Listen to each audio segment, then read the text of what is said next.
It's a cold, blustery day outside, but inside, it's episode 21 of the Hodgepodge podcast. I'm your host, Doug. And I'm Dirty A. As the name suggests, we're going to talk about a hodgepodge of topics, anywhere from movies, music, TV, and other pop culture events. And on this episode, in honor of the Super Bowl, it's our football spectacular!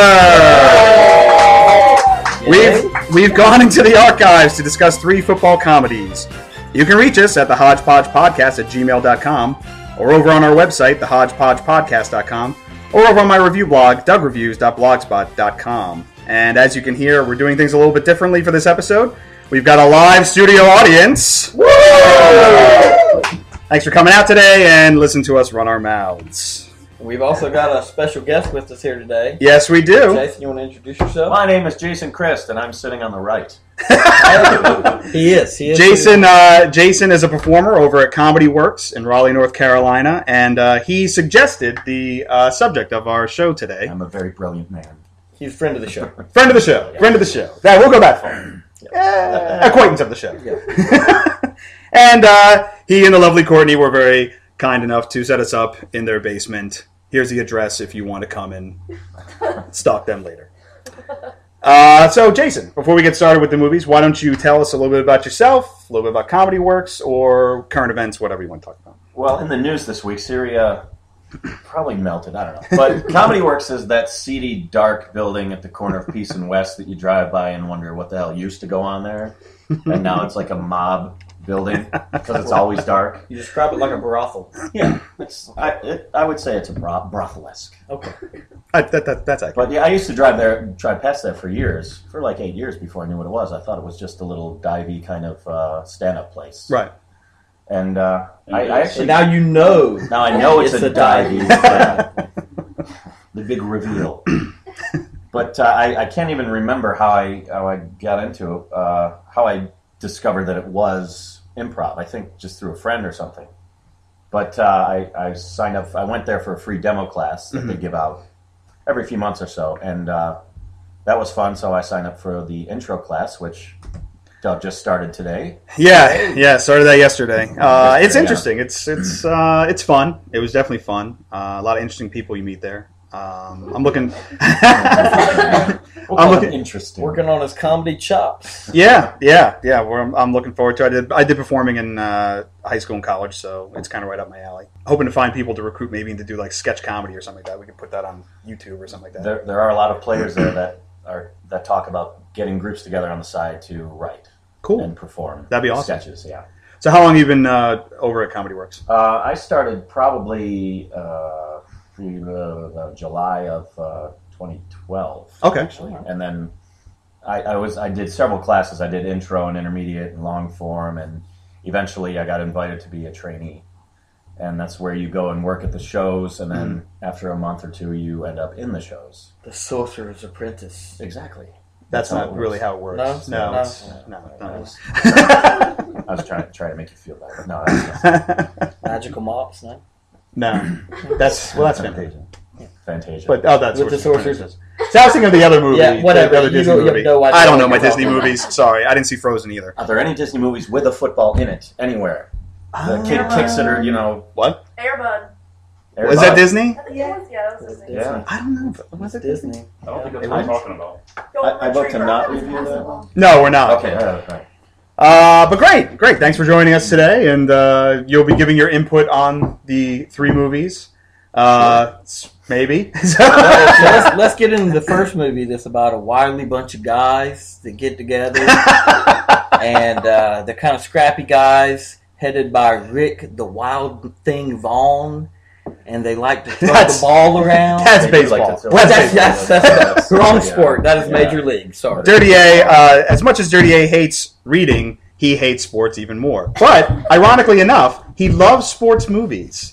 I do. We're going to talk about a movie today that tugs on the heartstrings. About the Chicago Bears. Brian Song. That's not a comedy. That's not a comedy. Come on! Let's having a stroke. Something like that. The first movie, which is very similar to the second movie we'll be discussing, but the first movie we watched was Necessary Roughness. This is a film that came out in 91.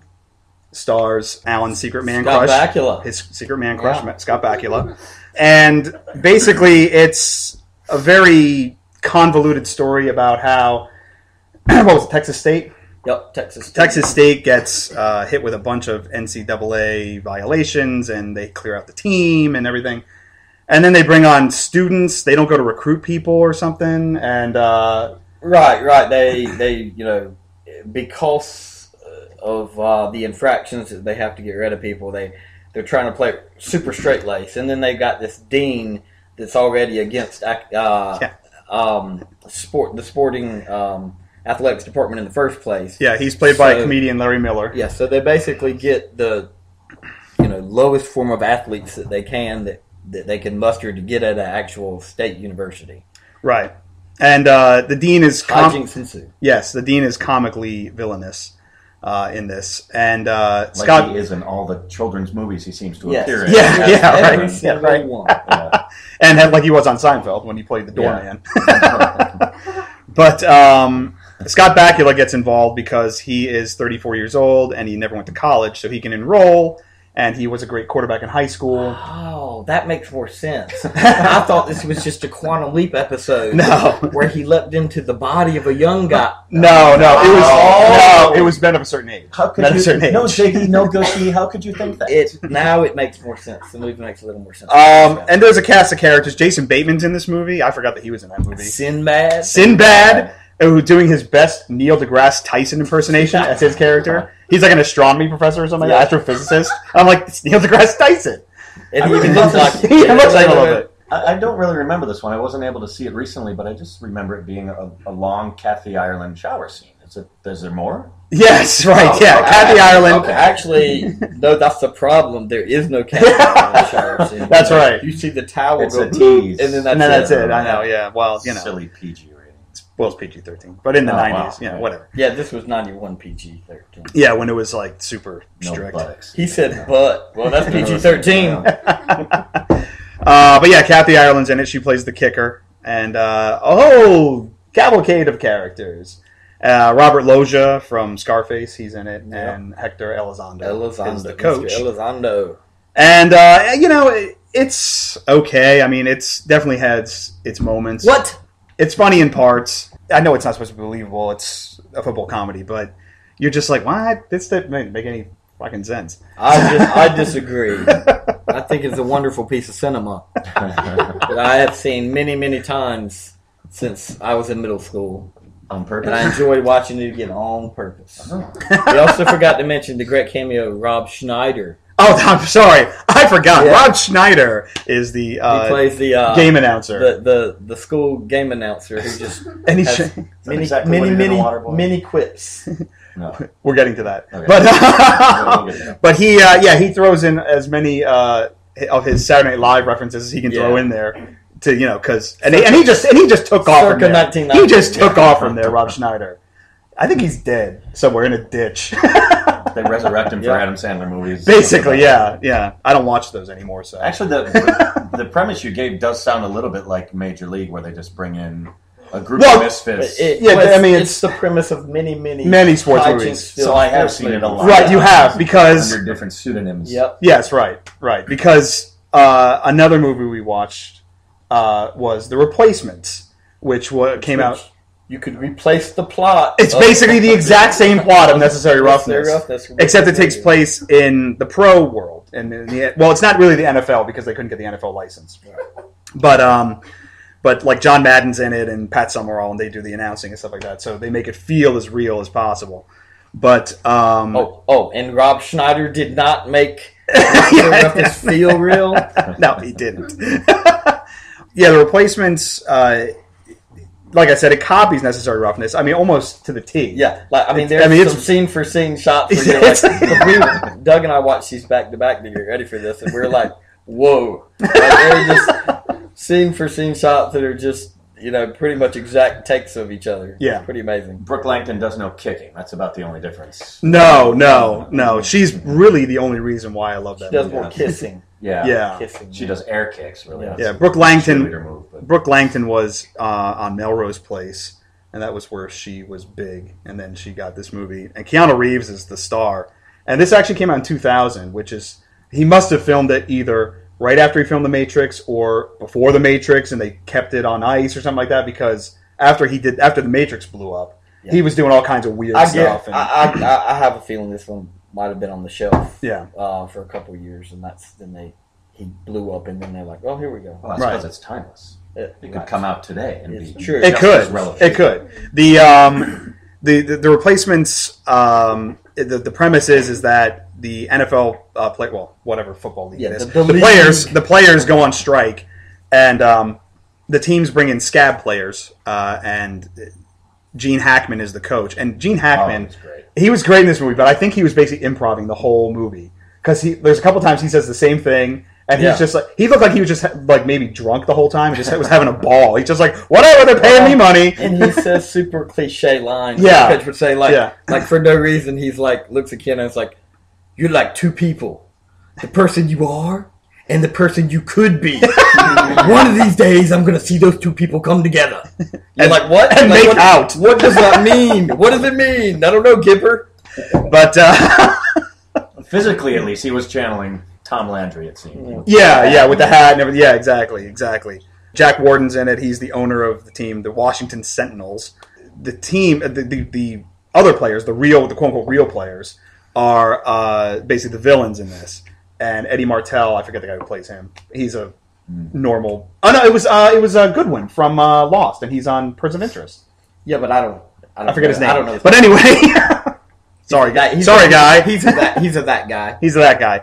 And I thought he was a more believable, air quotes, believable villain than the Dean in Necessary Roughness. Oh, sure. Yeah. Players that just go push over other players' cars. He had more... Totes believable. Absolutely. He had more reason, I think. He had more... I mean, he had more of a soul patch. He had more of a soul patch. I'll give you that. More soul patch per square inch. Yeah. I will say that. The thing about the replacements, though, that I liked... I feel about the replacements the way you feel about Necessary Roughness. Only I'm right. But continue. Not really. But I like the characters in that movie. One of your favorites, Reese Ifans, is in it as the kicker, the Welsh kicker. Yeah, he was funny. Yeah, he's good. And I just like all the bunch of characters they assembled for that. Orlando. Yeah, Orlando Jones is in it. He's the wide receiver who can't catch anything. John Favreau is great. Madman. He plays like a SWAT Danny guy. Bateman. Yeah, he plays Danny Bateman, a SWAT guy who makes the scab team, and he's just gun-ho and he tackles everybody. He's hilarious. It's like they keep him in a cage until game time and just let him go. Yeah, give me the ball! Give me the ball! He plays all three: offense, defense, special teams, and probably coaches or something. Probably. But, but again, just like Necessary Roughness, it has its moments of head-scratching plot developments. Like, why were the cheerleaders on strike too? I didn't understand that. Inexplicably, the cheerleaders went on strike apparently with the players. Yeah, you're like... That's a weird contract to write for a cheerleader. You're like, what is this, like a solidarity move or something like that? It's like... They're all dating the players. I don't know. But it makes for great cinema. Yeah, it did. Yeah. If you've never... Oh, my. Yeah. How many people have seen the replacements? Yeah. You can clap because no one can see you. So clap. Yeah, so there you go. Did they replace the cheerleaders with scab cheerleaders? Yeah. They do. Yeah, they do. Rob Schneider cheerleader? No. Brooke Langton is the head cheerleader, and like she basically hires strippers to come in and take over with scabs. Yeah. And they put on a performance that distracts the other players on the other team and stuff like that, and it's quite hilarious. Distracted me too. Yes, well, Dirty A had to go to the bathroom. Yes, he spanked her ass. He spanked her ass. Come on. Yeah, so the replacements again holds a special place in my heart. I think mainly because of Brooke Langton, but that's about it. That would probably be the only reason. But shot for shot. Pretty much the same thing as Necessary. For some reason, she's an insane driver. Just right. Yeah, that's like nothing to do with her personality. She's a woman. That's it. Hey. Yeah. Did Luke say something? Well, no. We have one gentleman in the audience, and the rest are all women. So I've seen all these ladies drive. I can back Dirty A. Spot on. Thank you, sir. We're not up here to lie.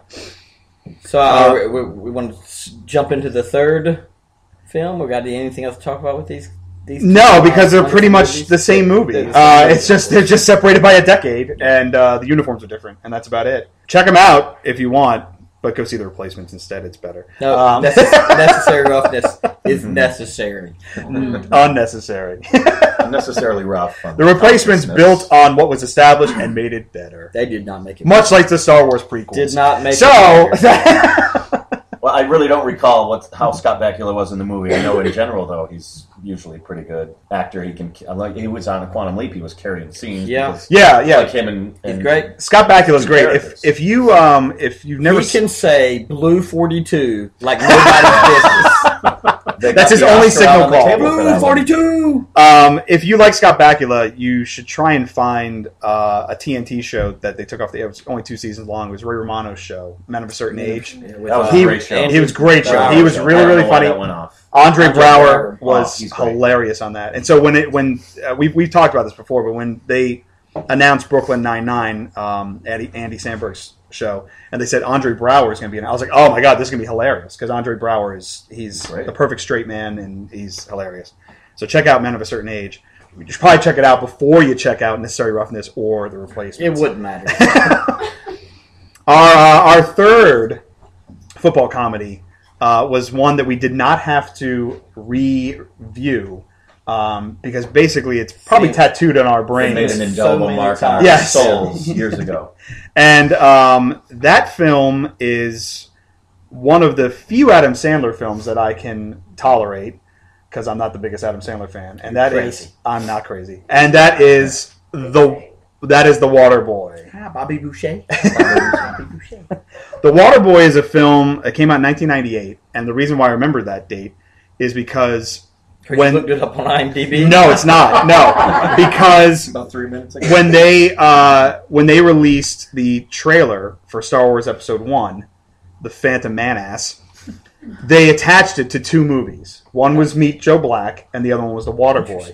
And my buddy and I were like, well, we're not going to go see Meet Joe Black because that's 2.5 hours long. Let's go see The Waterboy. There you go. And they played the trailer before the movie and after the movie. So that's why I went to go see The Waterboy. On a side note, The Phantom Menace might have been a better movie. It probably was. Yeah.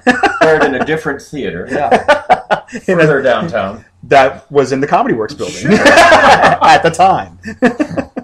But The Waterboy, how many people here have seen The Waterboy?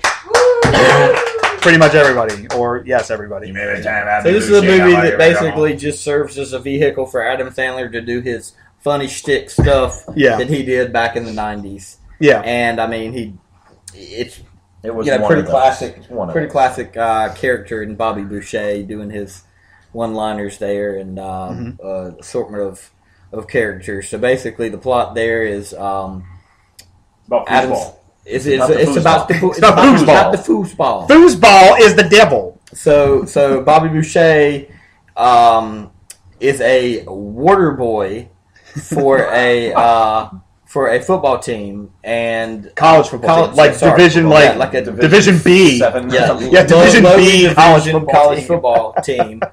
And through some mishaps in practice, they realize this boy can hit some people. Really. So they try to recruit him, and he's all for it. He all wants to get an education and play some foosball. But his mama, played by Kathy Bates, played by the great Kathy Bates, thinks the that this is all the devil's work.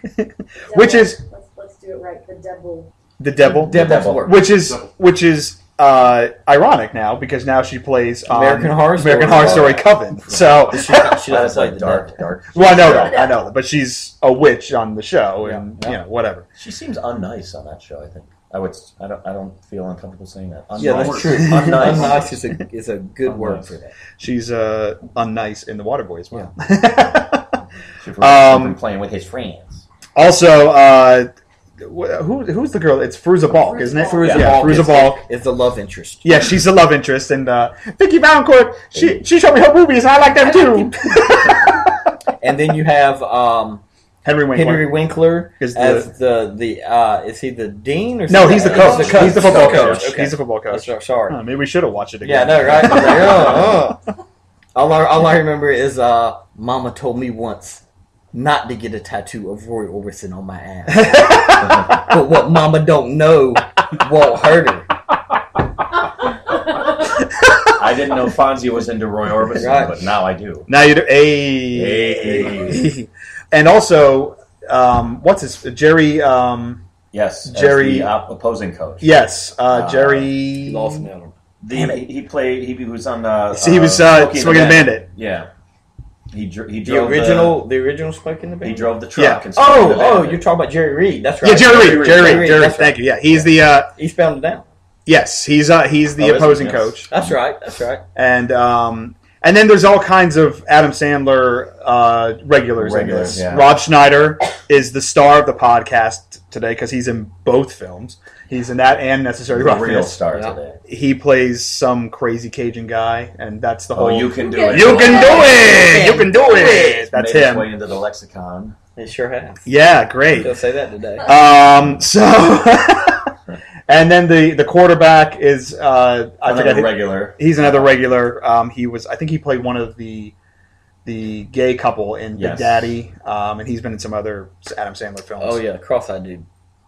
No. The quarterback is the young guy with the brown hair. He was the limo driver in The Wedding Singer, wasn't he? Was that the same guy? Maybe. I thought he had a part in Billy Madison too at some point. No, I think that's the other guy. The limo driver, his friend who wears like the Michael Jackson stuff. Yeah. That's the other guy who was in a relationship with him. They were the two gay guys in Big Daddy. Right. But yeah, Waterboy is it's hilarious. It's a really, really funny movie. Look at me, I'm the Waterboy. I got a wooden spoon. Don't you talk about me like that. Medulla oblongata. Infinitely quotable, as you can hear, Dirty A. But it's just a really, really funny movie. One of Sandler's best ones, I would say. One of his best ones? Ooh. I mean, what are we talking about when you say that? Do you mean top 10, top 5? For me, top 5. I would say top 5. Top 5, yeah. I mean, what are you going to put in there? Fucking grown-ups? Grown-ups is a piece of art. Yeah. We know that because they made a second one. Sequels are always necessary. Right. It's Necessary Roughness. See? See? Thank you. But no, I'd say it's in his top 5 for sure. Yeah. Happy Gilmore and don't say Happy Gilmore. Billy Madison, we all know. Billy Madison is number one. Number one. Yeah. But see, saying the number one Adam Sandler film is like saying that's the best crap I ever took. Whoa! Don't call Billy Madison crap. Let's not disparage good cops either. Yo, man, called the shit poop. Anyway, Waterboy. Yeah, it's definitely one of Sandler's best work. I mean, let's be honest. After he got to a certain age, he just the roles he does now, you can't reproduce that stuff. It was probably after that one. Yeah, it was probably after that one. And now the stuff he tries to do is he's trying to almost be the same guy, but it's like you've grown out of that. You can't do it anymore. They're just soulless money grabs. I mean, that's all they are. Yeah. I mean, they're awful. But they are. But they don't. I mean, I can't fathom the people that watch these movies now. Merca. He's right, Merca, because they still make money. I mean, like you just said, they made a second Grown Ups. Well, it's like and that's like the laziest piece of crap you could probably throw on. Oh, we can get Chris Rock in there, so yeah, it'll make money. Well, the guys on Red Letter Media, they posited that it's all like a Ponzi scheme, basically, to get his friends like David Spade and Rob Schneider to keep them making money. Let's just make because I think it was Jack and Jill. Or something like that. They were like, this movie cost like $60 million to make. They're like, how did Jack and Jill cost $60 million to make? Did you see that movie? I just told you I don't watch Adam Sandler films. Don't. It was awful. Thank you. I know this just from watching the trailer. Well, you don't know because you didn't see it. I saw the trailer. That's all I had to see. That's all I had to say. That's all I had to say. It's all right. Personally, I think the problem is the movies. If they were good enough, then people would go see them, and they wouldn't be saying, "Well, that genre's passed." Yeah, they could. try to make a good movie. I'm not saying the They're genre trying to repeat what. I'm not saying the genre's passed. I'm saying that these guys doing that genre maybe has passed. I'm not so sure a 45-year-old man can pull off the dim-witted innocence of someone in their, That's my boy. Yeah. But are there movies? Still making gangster rap. Right. Exactly. But it's like Cube has transitioned to making children's movies. Sure. exactly. So see, he's smart. But it's kind of like what we talked about with American Hustle in our best of episode, our last episode. That comedy has kind of become like a dirty word, in films, and this is, what Adam Sandler puts out now is kind of shows why it's a dirty it's word. become that. Yeah, because this is It's just it's a grab at laughs. Grown-ups is what people consider comedy, but American Hustle should be the ideal of comedy. right. Yeah. Right. Dramedy, we'll say. What? We laughed. Other people Whatever. didn't, but we laughed. do a smart one. I mentioned this in several podcasts. Do a smart one like Naked to Gun. Yeah. It's completely off the wall, goofy, stupid, But it's smart. and funny at the There's same a lot time. of under the table stuff you don't get right away, Yeah. and it catches you 3 seconds later. Right. No matter where I look, Something reminds reminds me of her. That's right. But the difference now is with TV shows with laugh tracks versus comedy TV shows without laugh tracks, I think is what you're talking about with Grown-Ups versus American Hustle. Oh, no, you're right. God, you're right. Yeah, because now that they do so many shows without laugh tracks, you really have to pay attention and watch it. Whereas most of the CBS comedies, it's all like, when you say those nerds are funny. when you say pay attention and watch them, what it means is they actually have to have a script that's funny. Right. True. That people are actually going to organically laugh at, as opposed to hearing a robot laugh and then laugh back. And there's no pauses for laughter, so there's jokes overlapping each other, like The Simpsons. Right. There's so many laughs and jokes packed into 30 minutes. Right. You almost have to go back and watch it again before catching them all. Oh, I do. Right. I do. The same night. Yeah. The same time. 2 or 3 times maybe.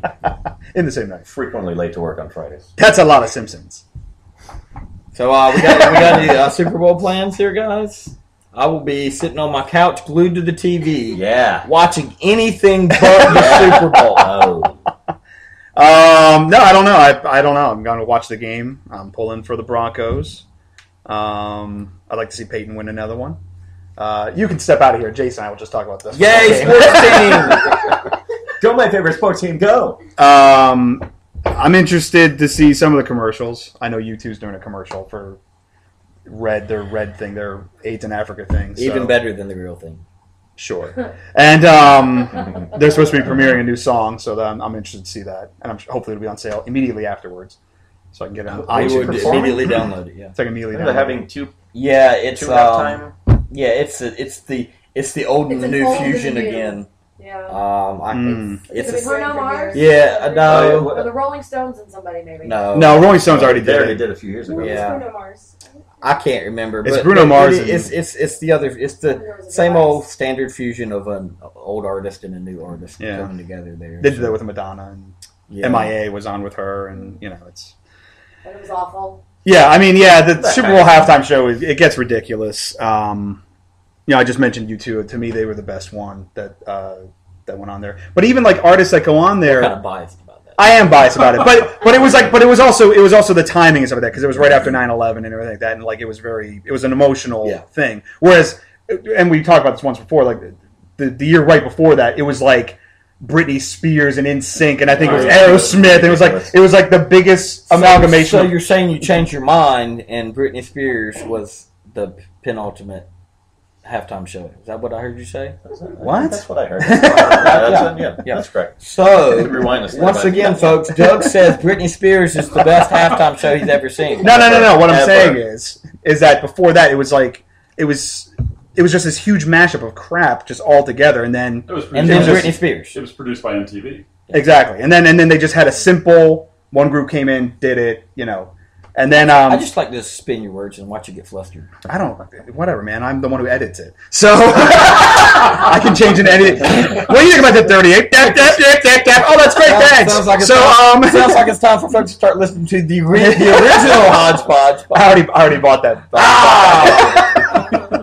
The non-brushed edition. Right, exactly. So but even when they do like other artists, come on. It's so, I don't know, it's just so strange because like they cut up the songs and everything, and like it just becomes, and half of them were probably lip syncing anyway, and it's just, of course, it's just Bruno Mars and the Red Hot Chili Peppers. They go perfectly together. Sure. Like, and I don't know anyone who crap would and wanna nachos. See, you know what? Give it away. Give it away. God. I don't know anyone who would want to see Bruno Mars and then have the Chili Peppers come and interrupt, and vice versa. Right, exactly. I mean, just get the Chili Peppers and let them do a concert. Because they're beautiful just the way they are. Oh my. Is that a Bruno Mars reference? Yeah. I don't even know. How do you know that? I was going to say, it is. I was like, I don't even know. You don't know any modern bands. I'm very disappointed in you, Dirty Yang, for knowing that. Hey. I'm cultured. Hey, he watches Saturday Night Live. Yeah. So he knows exactly. Dirty Yang's chair is falling apart. That just happened.